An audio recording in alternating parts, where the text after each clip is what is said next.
Okay, I think the introduction asks three main questions. I think it's asking whose memory is history.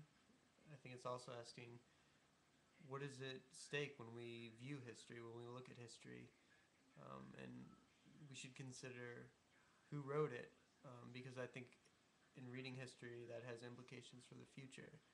I also think that they're asking us to realize or acknowledge that history sometimes makes us remember, but it also sometimes makes us forget.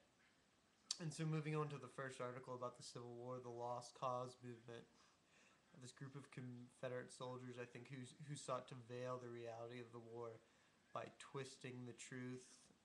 In doing so, they kind of glorify the Southern secession as a religious movement and attempt to legitimize slavery. Um, and what they're doing, they're giving credibility to their past, um, and that makes it easier to reconcile with the Union. But it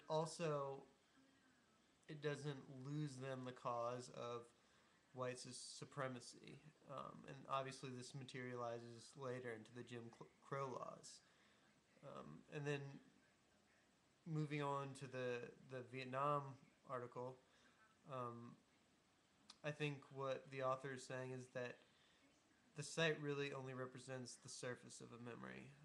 It's a physical structure, the names of fallen veterans, and that really only focuses on the American soldier. It's a tribute to the American soldier, but it ignores the cultural and the political implications of the war.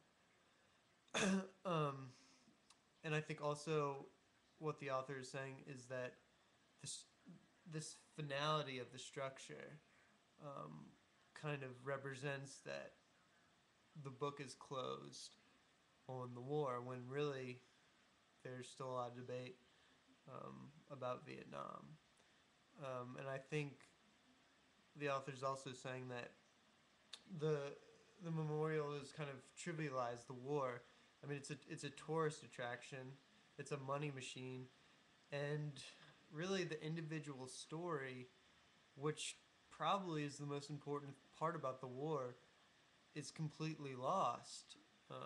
So you have all these names, but they end up as one collective group, and people don't think about the individual story.